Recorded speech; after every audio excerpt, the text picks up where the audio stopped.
boa tarde! Sejam muito bem-vindos ao nosso chá das 5.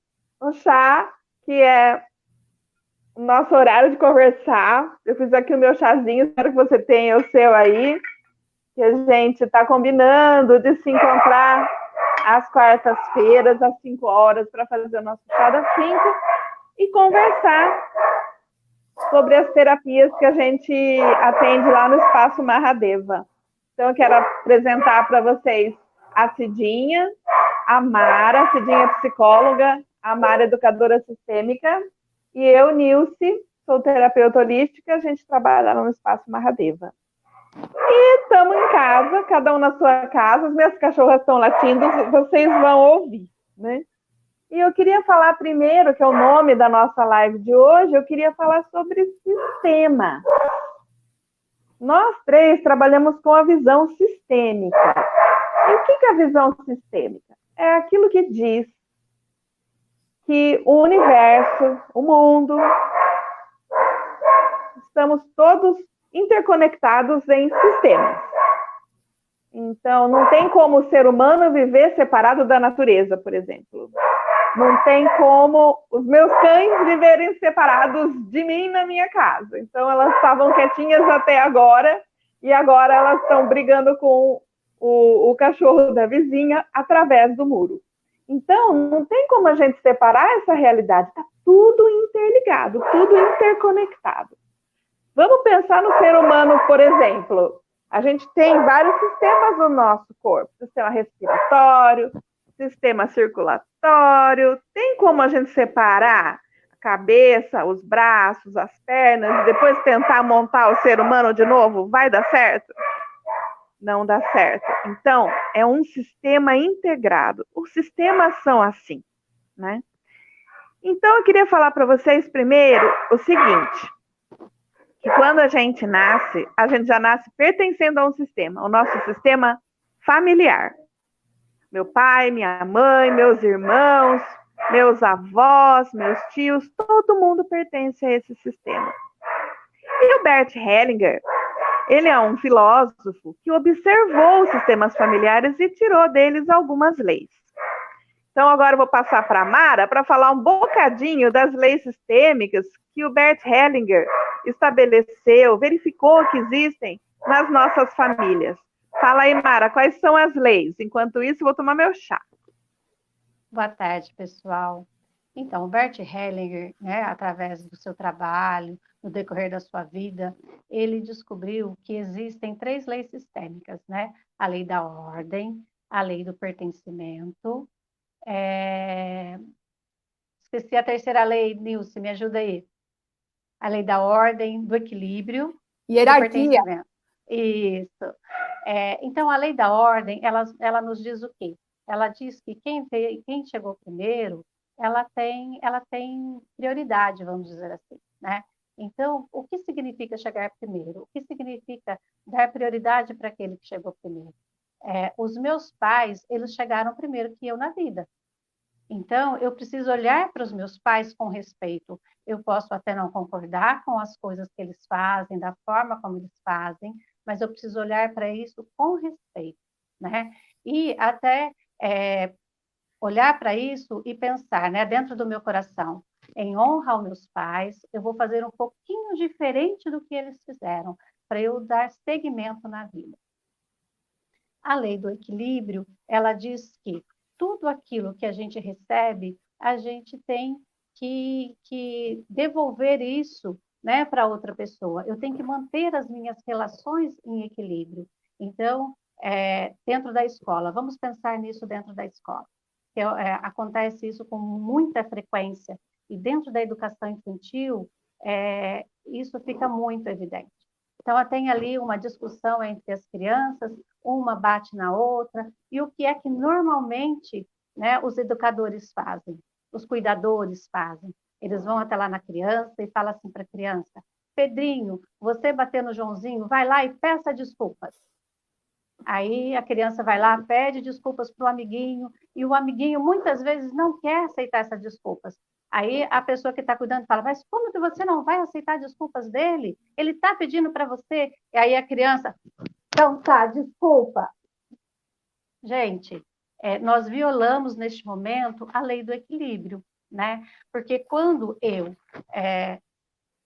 recebo, né, me vejo dentro de uma situação onde eu me sinto agredida, eu tenho o direito de não querer desculpar ou então de tomar um tempo para que eu aceite essa desculpa. E aquele que agrediu, ele também tem o direito e ele tem o dever de receber a punição diante daquele comportamento que ele teve. Isso é manter a lei do equilíbrio, né? Então, qual seria o comportamento adequado dentro dessa situação? Joãozinho, você bateu no seu colega, vai, né? Vamos lá, vamos conversar? Ah, não, mas agora eu não tenho condições de conversar com ele, né? Não quero conversar com ele agora, tia. Olha, Pedrinho, agora o Joãozinho ainda está muito bravo com o que aconteceu, ele não consegue conversar com você, né? Dá-se um tempo para a criança, depois chama novamente essa criança para conversar e mostre para a criança, olha, você fez isso, o seu amigo pegou o seu brinquedo, você não gostou, e você foi lá e você bateu nele. Agora, olha o seu amigo, ele está super chateado, ele chorou com o que aconteceu, o que é que dá para a gente fazer para resolver? Normalmente, essa criança vai pedir desculpa para o amigo. E se o amigo falar para ele, não, agora eu não consigo desculpar, eu ainda estou muito bravo. Então, a gente volta para a criança que agrediu. Olha, agora o seu amigo ainda não consegue te desculpar. Vamos deixar o seu amigo no cantinho dele e você fica no seu. E depois a gente volta a conversar. Ah, mas professor, eu gosto muito dele, eu quero conversar com ele agora, mas agora ele não tem condições. Vamos dar um tempo. Ô, Mara, é muito interessante esse jeito novo de abordar, né? Porque a gente vê diferente nas escolas, né? A gente vê diferente. Ô, Cidinho, eu queria que você falasse sobre a lei do pertencimento. A gente fala de sistemas, né? A questão de onde que se aplica essas ordens, né? Em todo lugar, né? Como se falou, a gente já nasce pertencendo a uma família. No decorrer do tempo, a gente vai ter um círculo de amigos, né? Na primeira infância. Depois, vamos para a escola. Então, outro sistema, outro tipo de sistema. Logo em seguida, vamos para o trabalho, né? Para o mundo do trabalho. A gente olhar para essa coisa do trabalho como que desenvolve o ser humano, né? Temos outro sistema. Aí o adolescente, meia-idade, vamos lá, vamos casar. Outro sistema. A questão pertencemos a todos esses sistemas, né? Tudo isso que está à nossa volta, que a gente está inserido, a gente está pertencendo, né?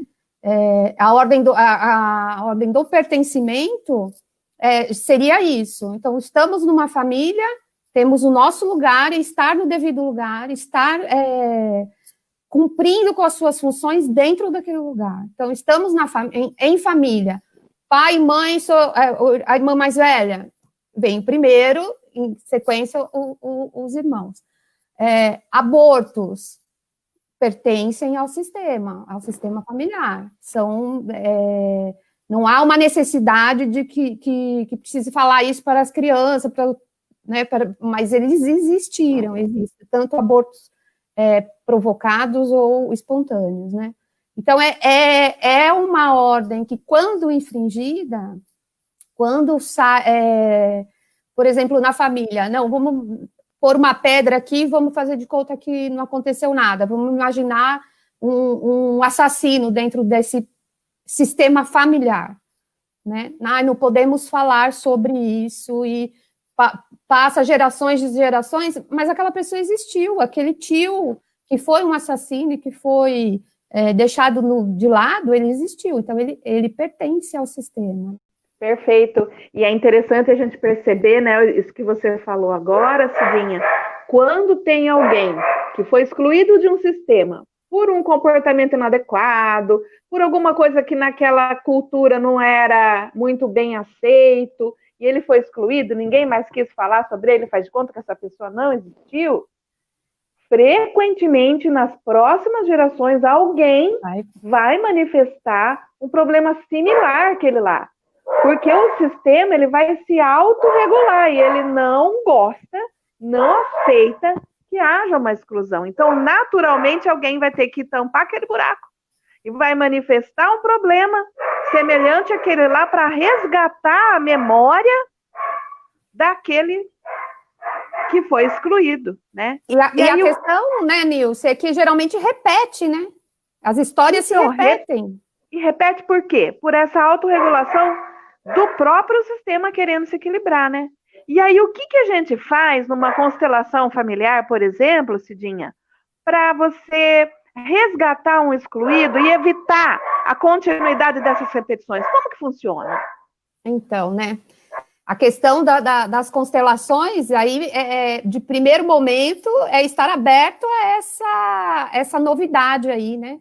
Das constelações. Então, eu acredito que a primeira questão aí eu vejo, né, eu sei o que está acontecendo ali, eu vou atrás da verdade, da história, porque se a pessoa não quiser ver isso, num processo de constelação, mesmo que se mostre ali, a pessoa vira e fala assim, não estou vendo nada, e eu posso dizer isso de experiência própria, que minha primeira constelação me mostrava uma situação em que eu me colocava como vítima, e aí na constelação mostrou, tipo, eu não era tão vítima assim, tive minha parcela de culpa, e eu viro e falo assim, não tô vendo, gente.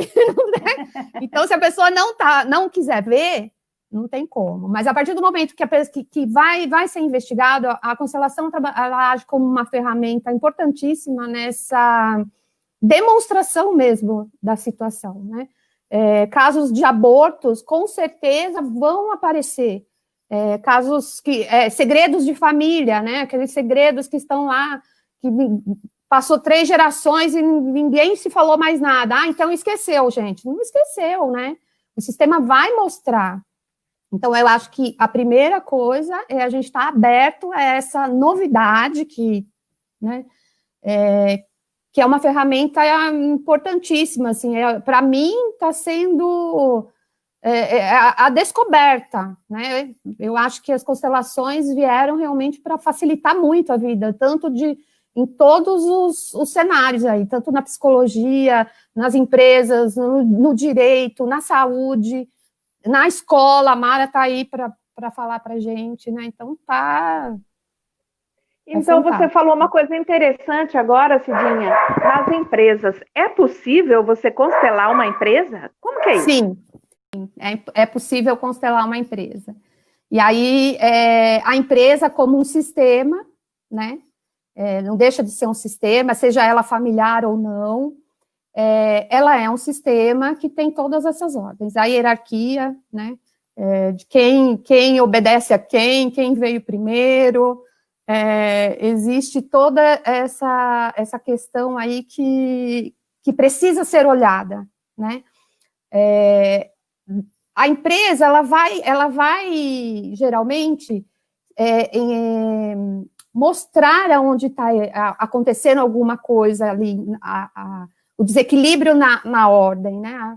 Ela vai mostrar como a pessoa fundou uma empresa, mas ela não está tendo o resultado que ela esperava, né? Ela não está tendo esse sucesso que ela esperava.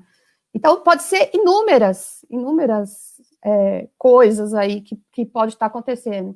Mas teria que ser analisado esse sistema, que é a empresa, como um sistema ali, né, de quem são os fundadores, sócios, funcionários, colaboradores. Então, e dá para se fazer, sim, dá para se fazer a constelação da empresa. O que está acontecendo? Geralmente, pode até ser alguma coisa do sistema familiar que trouxe, né?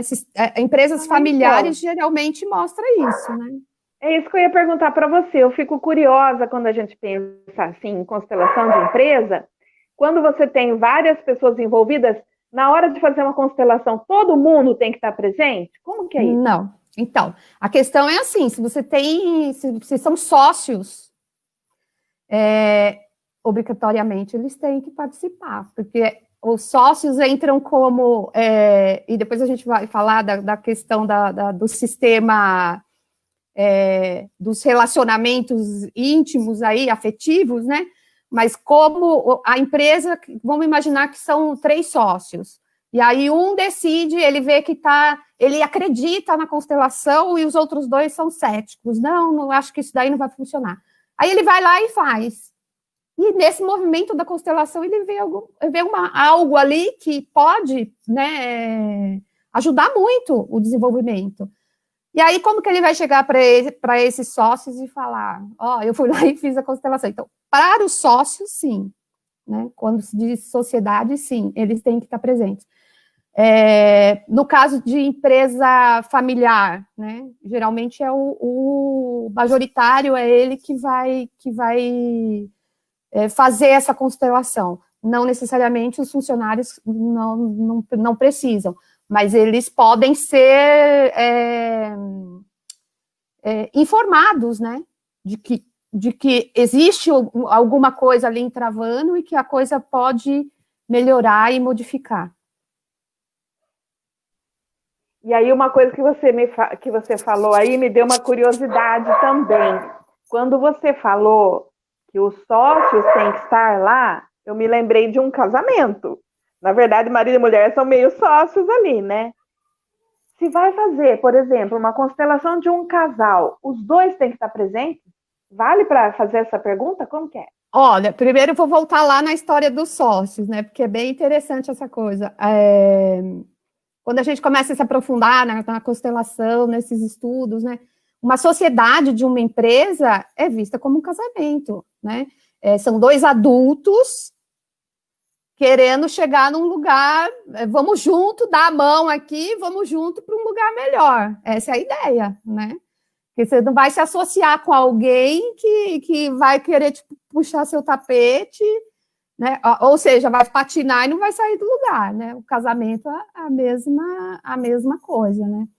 Num casamento, Nilce, a minha visão, eu vejo assim, é necessário que o marido esteja junto? No caso, você vai trabalhar para você mesmo, né? Por exemplo, eu não constelo alguém que chega para mim e fala assim, eu quero constelar porque o meu marido não... Eu acho que ele precisa constelar. Não é o marido, então eu não faço isso, né? A gente vai fazer uma anamnese, vai fazer uma conversa antes, mas eu estou ali para a pessoa, né? Então, nessas falas, a gente já começa a fazer uma análise, né? Peraí, mas o marido não tá bom, e aí você tá com ele e você quer constelar ele? Não, você vai constelar você, né? Agora, pode ser acordo do casal.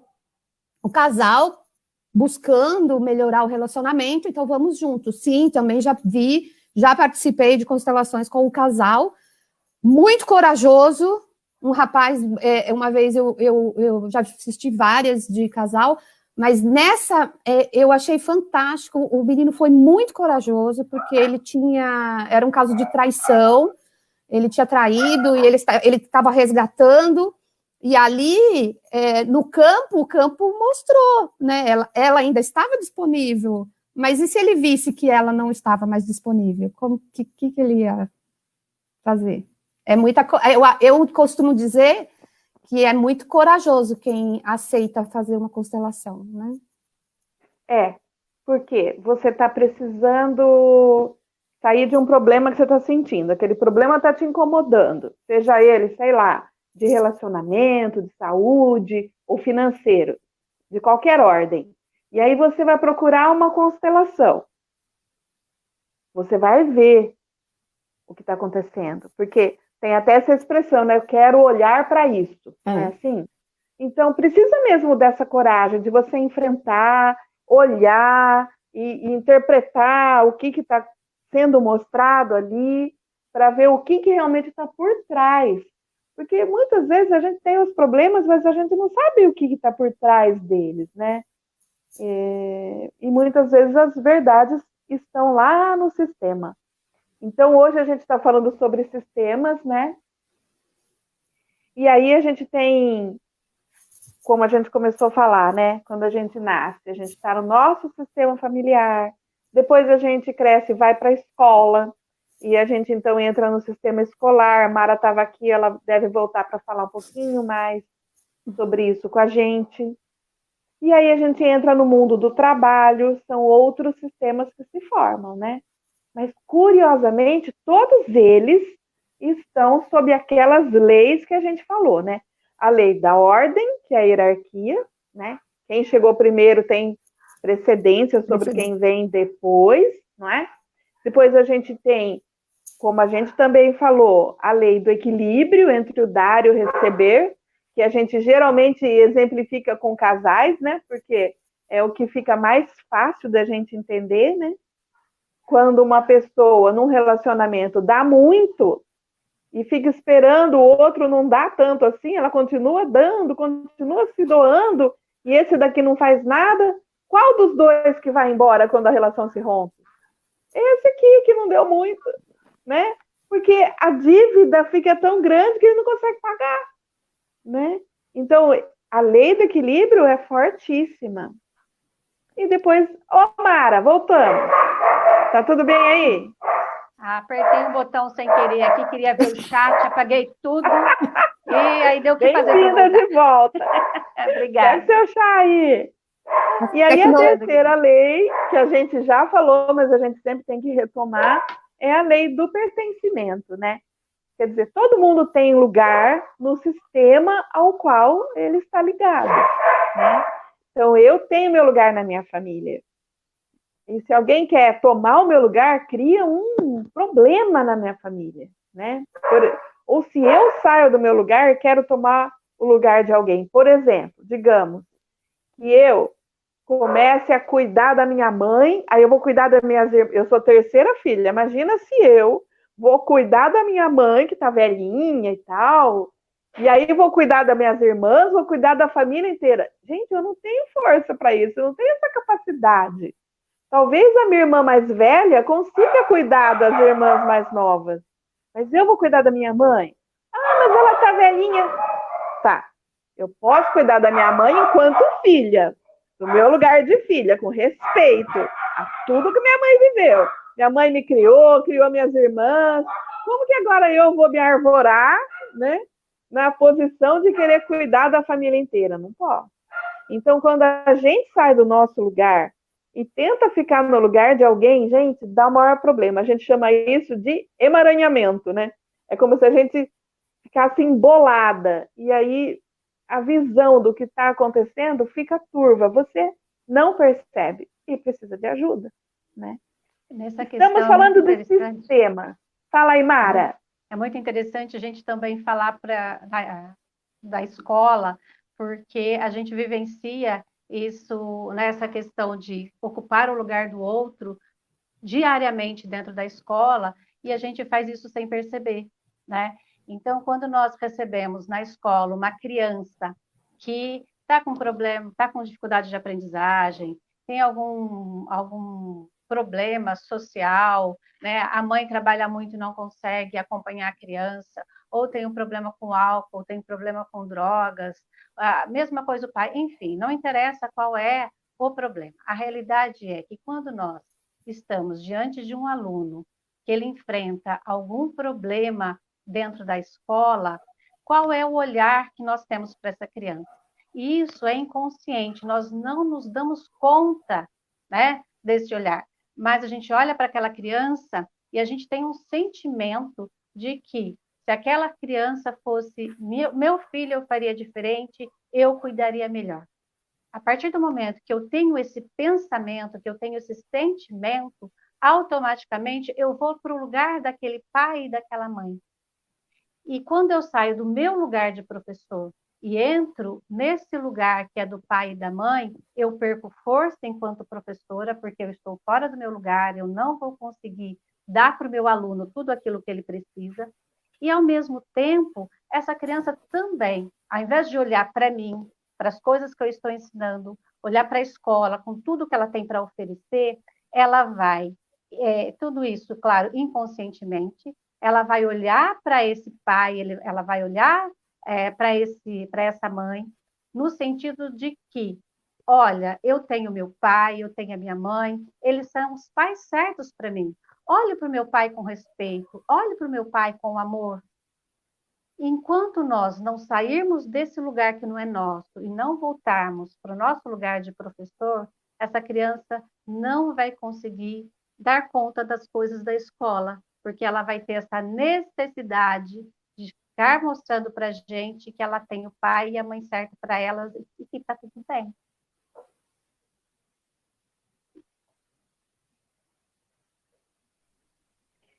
Então, Mara, eu sou professora, né, como você, e a gente vê muito na escola um problema semelhante, né? O professor que acaba julgando a família, né? Acha que a família está fazendo errado, que aquela criança está sofrendo por causa da família, que não sei o quê, né? Então, esse julgamento é que é tão nocivo, né? Quando a gente julga alguém, qualquer pessoa que seja, a gente acaba se colocando acima dele, como se a gente fosse maior, mais importante. Ninguém é maior nem mais importante do que ninguém, a não ser os meus pais. Eles são maiores do que eu. E eu preciso reconhecer isso. Toda vez que eu me coloco nessa posição de julgamento, internamente, a sensação é exatamente essa, né? Eu sou melhor do que ele, no lugar dele eu faria melhor. E com esse sentimento, eu faço esse movimento de ocupar o lugar do outro, né? E aí vai se acontecendo todos esses problemas que a gente vivencia diariamente, não só dentro da escola, né? Eu estou usando a escola como exemplo, mas isso acontece na família, isso acontece nas empresas, isso acontece no convívio social. Em qualquer sistema onde nós estivermos inseridos e que eu estiver nessa posição de julgamento, eu saio do meu lugar e entro no lugar do outro. Com esse movimento eu perco força e não consigo cumprir o meu papel naquele lugar, porque eu estou fora dele. Ô Mara, você falou uma coisa muito interessante aí, que eu queria entender melhor. Como que assim eu perco força? O que é eu perco força, eu ganho força? Da onde que vem essa força? Fala para mim. Então, ela vem do meu sistema, né? E de tudo aquilo que eu trago, de todo aquele conhecimento que eu trago junto comigo. Então, vamos imaginar, né? Eu sou a coordenadora da escola. Enquanto coordenadora, eu tenho forças para orientar o meu professor, para orientar as crianças, para conversar com a família, tá?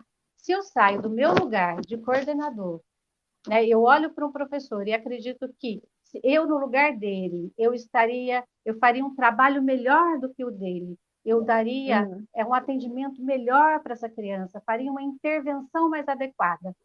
O que acontece? Eu saio do meu papel de coordenador, entro no papel de professor, e quando eu faço isso, esse professor ele vai se sentir desrespeitado, porque eu estou ocupando o lugar que é dele. A partir do momento que ele se sente desrespeitado, ele vai perder a motivação para lidar com aquela situação de uma forma, vamos dizer assim, mais adequada. Ao mesmo tempo, essa criança vai olhar para mim, né, e vai falar assim, mas você não é a minha professora. A minha professora é a Mariazinha. O que você está fazendo nesse lugar? E ele também não vai aproveitar aquelas orientações que eu estou dando, porque eu saí do meu lugar de coordenadora e entrei no papel do professor, e esse papel não me pertence, né? Então, o que eu tenho que fazer? Eu tenho que tomar essa consciência, dar um passo atrás, voltar para o meu lugar de coordenadora e dar o suporte que esse professor precisa, mas para que ele atue como professor das crianças, né? E aí, vamos dizer assim, todo o sistema olha para mim com respeito e consegue me ouvir e consegue aceitar as orientações que eu estou dando. Fora disso, é como se as pessoas tapassem os ouvidos e não conseguissem ouvir aquilo que eu estou dizendo.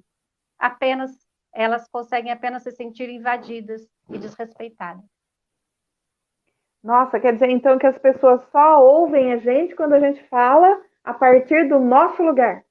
Exatamente. Só do nosso lugar. E, assim, é muito interessante porque a gente, dependendo do lugar onde nós estamos, a gente ocupa muitos lugares, né? No meu caso, Mara, eu sou a filha, eu sou a irmã, eu sou a mãe, eu sou a esposa, eu sou a coordenadora, eu sou a amiga. Então, de cada Então, lugar... em cada lugar onde você está, você tem que se comportar naquele papel que você está desempenhando ali. Exatamente. Dentro daquele papel. Cada sistema ela vai ter o seu papel e aí ela, né, desempenhar o papel daquele sistema, né? Exatamente.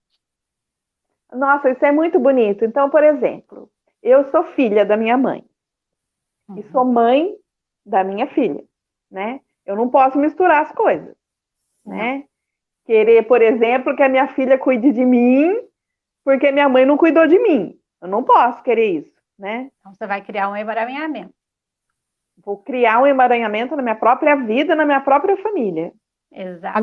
Agora imagina, quantas crianças, vocês que estão na escola, quantas crianças que são criadas pelas avós? Sim. Muitas. Muitas. Muitas. E quantas crianças que são criadas distante do pai? Inúmeras. Né? Qual que é a função? Fala aí para mim, meninas, qual das duas vai responder para mim? Qual que é a função da mãe e qual que é a função do pai na família da gente? Para mim, conta para mim. Do seu pai, do pai e da mãe dentro da formação de uma família, vamos dizer. Isso, né? Para uma criança. Qual que é a função da mãe e qual que é a função do pai? Eles são os maiores, os grandes que deram a vida. Então, eles dentro da capacidade, da limitação deles, eles vão dar o necessário para que essa criança sobreviva. A gente tem como exemplos, de repente, alguém pode dizer e falar assim, mas a minha mãe, quando me teve, me abandonou e eu fiquei no orfanato, enfim, fui adotada então minha mãe não fez nada por mim. A questão ela fez o que bastava, era dar a vida, né? Que essa mãe gestou e deu à luz. Então, para os pais, pai e mãe são essas figuras que fizeram o máximo, o ponto máximo por nós. Puseram a gente nesse mundo. Ah, mas eu não escolhi nascer aqui. Escolheu sim. Então, escolheu o pai, a mãe, e aonde ia nascer e do jeito que ia ser. Então, esse pai e mãe, por pior que sejam, né, se o próprio filho, o julgamento do próprio filho, ou da sociedade, ou de quem está de fora, a ideia principal eles fizeram o máximo, que é dar a vida, e isso basta, né? Esse foi o suficiente. Ele cumpriu o papel, né? Eles cumpriram o papel de pai e mãe, que foi dar a vida.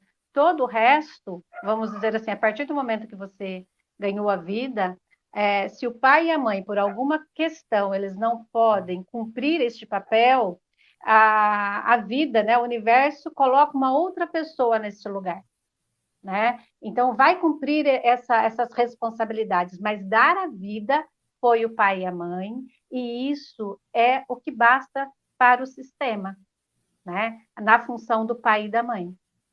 Por isso, independente do que aconteça, vai continuar sendo seu pai, vai continuar sendo sua mãe, e você precisa olhar, né? Nós precisamos olhar para essas duas figuras com respeito e reverência. Perfeito. E a mãe, né? Tem uma novela que parou por causa da pandemia, né? Que é Amor de Mãe. Vocês estavam assistindo? Sim, alguns capítulos. Ali tinha um monte de tipos de mãe, mas elas tinham uma coisa em comum, que eu quero saber se vocês concordam se era coisa de novela ou se tem na realidade também. Elas eram todas mães, aquelas mães que agarram, sabe? Que não deixam o filho sair. Aquelas mães que ficam dependentes do próprio filho, né? E aí, o que acontece? O que é melhor para uma criança? Ela ter uma mãe que agarra, que não deixa ela andar, né? Ou aquela mãe que não tá nem aí, que deixa pra lá. Como que funciona isso daí? Olha, eu acho difícil. Eu acho que os dois opostos, né, eles são complicados, porque há um momento na vida em que a gente precisa desse cuidado, dessa atenção, né, para que a gente consiga se ter essa questão da sobrevivência. Na Mas infância. também, isso, na infância. Agora, ter aquela mãe que fica o tempo todo em cima de você, é, né, eu ouvi, nem lembro quem foi que me disse, mas que teve um pai que é médico e para a criança tomar vacina, o pai deu uma anestesia para a criança não sentir dor, né? Eu vi. Quer dizer, como é que essa criança vai lidar com as coisas da vida se ela não foi capaz de lidar com uma picada para tomar uma vacina que é tão importante para ela continuar viva e saudável, né? Então, esse tipo de cuidado, ele é nocivo, porque ele nos impede de crescer, ele nos impede de ir para a vida, né? Então, eu acredito... Pode falar, Lara.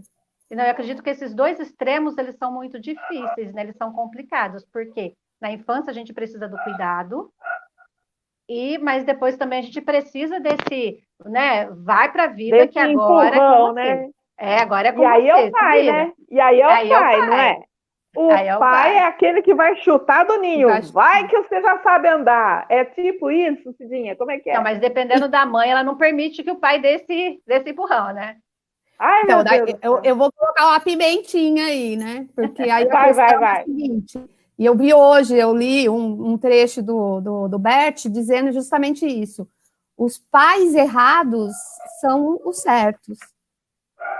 Como assim? Explica aí. Então, porque aí, qual é a necessidade dessa criança, dessa pessoa, em ter esse pai, essa mãe super protetora? Será que ele precisa aprender a lidar com isso? Então, na nossa visão, no nosso julgamento, no nosso olhar, a gente fala, tá errado, né? É lógico, tem toda uma questão, a gente sabe que é nocivo, mas para aquela pessoa, eles têm exatamente os pais certos, né? Eles têm, para o desenvolvimento, para a evolução, era justamente o que eles precisavam. Então, é essa mãe super protetora, que ele precisa brigar com a mãe para ter essa independência, essa autonomia, né?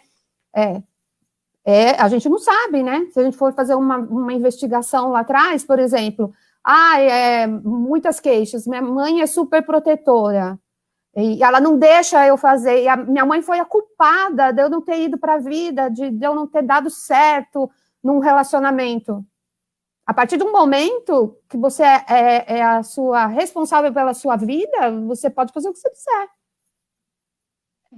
Então, é muito simples, muito fácil você jogar a culpa, né, culpar a pessoa lá atrás. Porque essa mãe já veio justamente sendo a super protetora para que essa pessoa falasse, nossa, que saco, né, quero mais me desligar. É porque, segundo Bert Hellinger, o universo não erra. Não erra. Então, ele vai te colocar dentro da família, do sistema familiar que você precisa para que você desenvolva as suas habilidades, as suas potencialidades. Então, se você está naquele lugar, com aquele pai, com aquela mãe, tá tudo certo. E aí é engraçado. Quer dizer que o seu sistema vira o seu desafio de vida. Então, exato. E aí, Nilce, olha para você ver como é engraçado, né? É engraçado, assim. Porque tudo tem a ver. Porque o seu sistema no trabalho... por que algumas empresas, de repente, elas só têm funcionários que se sentem, que acham que a empresa tem que super proteger ele? Qual é a dinâmica dessa empresa?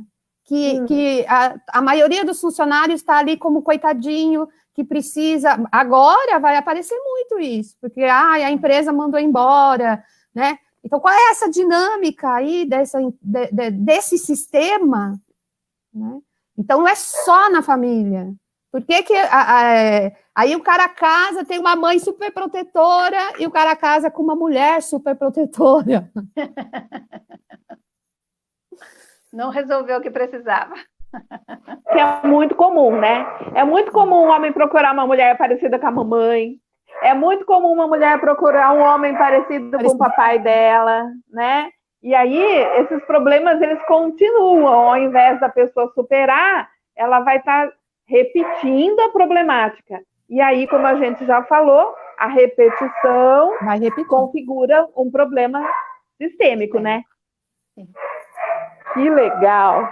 Aí é uma coisa interessante, Nilce e Mara, de se falar, né, para as pessoas que estão ouvindo, que essa visão sistêmica, ela nunca fecha, nunca é uma coisa assim, então, a pessoa é assim porque é assado, e deu-se lá atrás, o avô assassinou, nunca. Por isso que a necessidade de procurar essa ajuda, de fazer essa terapia, de um olhar amplo, de você sair daquele ponto, peraí, mas eu estou vendo a minha verdade é essa aqui, olha, está aqui. Sai do lugar, né? Sai. A visão sistêmica é justamente isso, é sair daquele... Amplia, né? Ampliar e ver o todo. Peraí, mas o assassino, então, como que foi lá atrás? Ele foi em legítima defesa? Sabe? Não dá para a gente questionar assim, ó, é assim, assado. Nunca. Sempre vai abrir o leque de possibilidades, infinitas possibilidades. Sabe o que eu penso às vezes? Eu penso assim, às vezes acontecem atrocidades, crimes, coisas terríveis, mas se você for ver, cada uma das pessoas envolvidas tinha uma razão. Ela estava na sua razão de alguma forma, né? Então, se a gente ficar com o fato como ele se deu, é muito pobre a visão, né? Você sempre tem que ampliar a sua visão para ver o que estava por trás daquelas ações, porque todo mundo, de acordo com o universo, tem a sua razão naquele momento. E mesmo que ele venha perpetrar algum crime, alguma injustiça, depois, com o olhar sistêmico, dá para ver de outras formas, né? Sim. Gente, eu quero lá fora ver o que está acontecendo com minhas cachorras, já volto. Conversa aí. Gente, eu queria falar um pouquinho do direito, então, direito sistêmico, que também está... essa visão sistêmica dentro do direito está sendo super divulgado, né? Super ampliado aí, que até com relação a essa coisa da justiça de família, né? De como um juiz consegue olhar, se ele tiver esse olhar ampliado, o quanto que ele pode tomar decisões ali diferenciadas, né? Então, a constelação está no direito, já existem alguns lugares que usam a constelação para fazer a mediação, para fazer o desenrolar do caso lá, né, do julgamento. Então, e eu fico muito feliz porque advogados são muito, né, céticos, a gente acredita que eles têm um sistema mais fechado, né, da justiça, né, e eu tenho visto muitos advogados e juízes usando e falando e, sabe, e reverenciando Bert Hellinger, que é o nosso querido. Então, é bem interessante. Talvez a gente pode fazer uma live aí falando do direito sistêmico, né? São novas possibilidades, né? Dando um olhar novo para essas questões também do direito, né? Eu acho que chegamos num momento onde não existe mais só um jeito, né? A gente pode ampliar esse olhar e isso vai beneficiando a todos, né? Porque quando você traz esse olhar sistêmico por exemplo, para a vara de família, né? Olha quantas possibilidades existem através desse olhar, né? Desse olhar do direito para as questões da vara de família. Eu acho que só vem realmente para trazer benefícios, né? E quanto mais conhecimento, quanto mais informações, quanto mais possibilidades, melhor as nossas relações elas vão ficando, vai ficando mais leve. Gente, minha amiga Rose Gaeta, um beijo. Eu vi aqui uma pergunta dela, não sei se ela ainda está na live. Eu quero responder essa pergunta dela, que ela fala para mim assim: constelação busca elucidar nossos conflitos com o nosso passado. para nos ajudar a entender melhor nosso presente? E aí, meninas? Pode responder. Respondam, porque aí fica eu creio que sim. mais neutro. Eu creio que sim.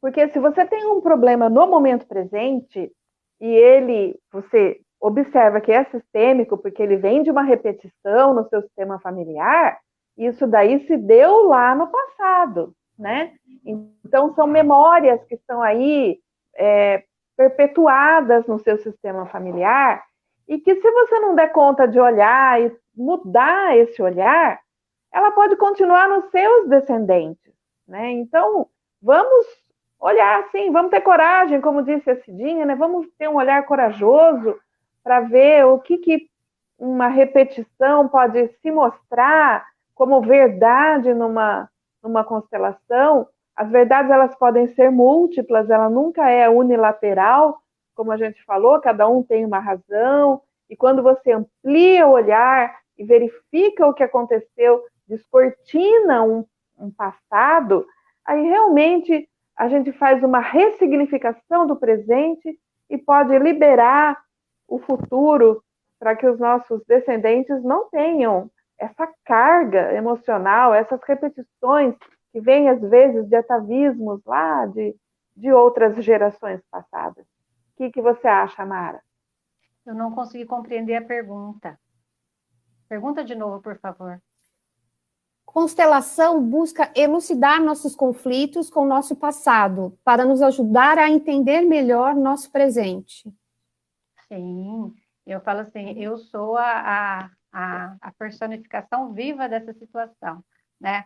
É quando eu olho para a Mara hoje e vejo e olho para a Mara de, vamos supor, 2 anos atrás, é uma pessoa completamente diferente, né? Era uma pessoa extremamente ansiosa, uma pessoa extremamente insegura. Há 2 anos atrás, essa situação que eu estou passando neste exato momento era impensável, né? Então, nesse caminhar, né, eu fiz várias constelações, olhando para essas questões que se repetiam na minha vida, e eu digo, a gente muda, né? A gente muda por quê? Porque a gente fica somente com aquilo que é nosso. E quando a gente fica somente com aquilo que é nosso, o fardo ele fica mais leve, né? Porque quando eu estou trazendo junto comigo os medos e os anseios daqueles que vieram antes, a carga fica muito pesada, né? Porque eu não dou conta de carregar aquilo que é dos meus ancestrais, né? É muito peso.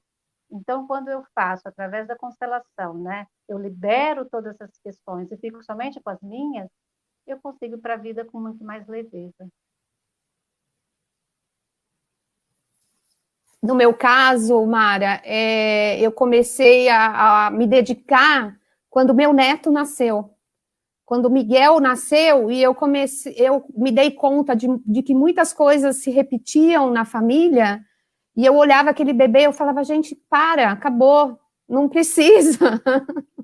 Vamos cada um com sua malinha, não precisa carregar a mala de ninguém, né?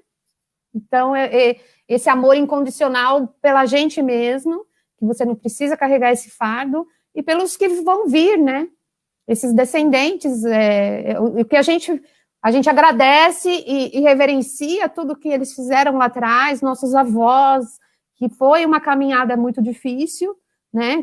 Não precisa nem levantar aí a vida de cada um de nós, mas eram outros tempos, então todo que eles conseguiram passar para nós já é uma coisa grandiosa, né? A hora que a gente olha para isso e vamos em frente e reverenciando e honrando essa atitude deles, é muito bom, é muito gratificante mesmo. Eu li uma frase que eu não me lembro se é do Bert, né? Porque ultimamente eu estou lendo tantas coisas. Mas assim, essa frase dizia que nós precisamos honrar o lugar onde nós estamos hoje, inclusive deixando com aqueles que vieram antes tudo aquilo que é deles, porque nós estamos no lugar onde eles sonharam estar um dia, né? Então, nós somos a melhor versão dos nossos ancestrais. E é uma honra estar nesse lugar e aceitar tudo aquilo, né? Toda essa experiência que nós temos através dele e do nosso lugar fazer um pouquinho melhor do que aquilo que aconteceu com eles, né? Porque isso é uma reverência.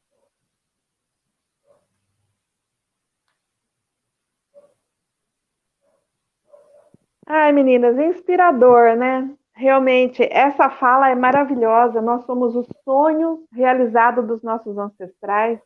A gente pode acreditar nisso, né? Porque com certeza eles viveram situações bem mais difíceis do que as nossas hoje. Nós temos que ser muito gratos mesmo, porque quando a gente já nasceu, já tinha todo um aparato, né? Tinha roupinha, tinha berço, tinha casa, tinha família, e tudo isso se deve ao empenho deles, né? Então, essa gratidão, começando a ser semeada no nosso coração, é aquilo que realmente vai trazer paz, leveza, tranquilidade e muita força para a gente continuar na nossa vida, né? Então, eu queria que vocês fizessem as últimas considerações. Nós já estamos aí com 55 minutos, né? Gratidão, meninas, por estarem aqui, né? E vamos continuar o nosso Chá das 5 todas as quartas-feiras. E aí eu peço para vocês darem umas últimas palavras aí para o pessoal. Eu quero dizer que a minha vida ela ficou muito mais feliz a partir do momento em que eu trouxe, né, esse olhar sistêmico, porque eu passei a perceber que todas as coisas que acontecem na minha vida é responsabilidade minha. E que a partir do momento em que eu aceito essa responsabilidade, o fardo ele fica mais leve e eu passo a administrar a minha vida. E o olhar sistêmico também, ele olha para a educação, olha para a família, olha para, né, para todos os contextos com um olhar amoroso, com um olhar de cuidado, né? Então, façam essa experiência, vale muito a pena. E as nossas crianças, dentro da escola, dentro das famílias, em qualquer contexto, elas vão agradecer. Gratidão, muito obrigada por esse momento. Quem sabe até semana que vem. Gente, gratidão imensa, é sempre uma delícia. Para quem está assistindo, fique sabendo, morra de inveja, que a gente faz essas conversas toda semana. Por isso, na verdade, a gente só queria tornar público essa conversa, e eu conheci essas duas que têm feito uma diferença grande na minha vida. E é isso, eu acho que as constelações, ainda existe um grande preconceito, né? Quando a gente fala de constelação, eu vejo muita gente ainda torcendo o nariz, né? Mas muda a visão, e é aquela coisa que em determinada conversa a gente já discutiu. É um olhar para a vida, para a nossa vida. Então, não é uma coisa de sistema, de dentro de casa, de família, não dá para separar, para fragmentar, porque está tudo interconectado, né? Está tudo ali meio que enroscado. E aí, quando a gente tem esse olhar de amor, como a Mara disse mesmo, um olhar mais amoroso, as coisas ficam mais fáceis, né? E eu agora só agradeço vocês duas de terem participado. Ai, que delícia! Meninas, então, gratidão, tudo de bom. Pessoal que está assistindo, manda perguntas para nós, para a gente se inspirar para as próximas lives. A gente poder... Obrigada por quem ficou assistindo, quem vai assistir depois. Rose, querida, um beijo. A Rose já estava aqui antes de começar, a gente já estava. Fã é fã, é isso mesmo. E, gente, ó, até o nosso próximo Chá das 5. Gente. Gratidão. Beijo no coração de todo mundo. Obrigada, gente. Tchau, menina.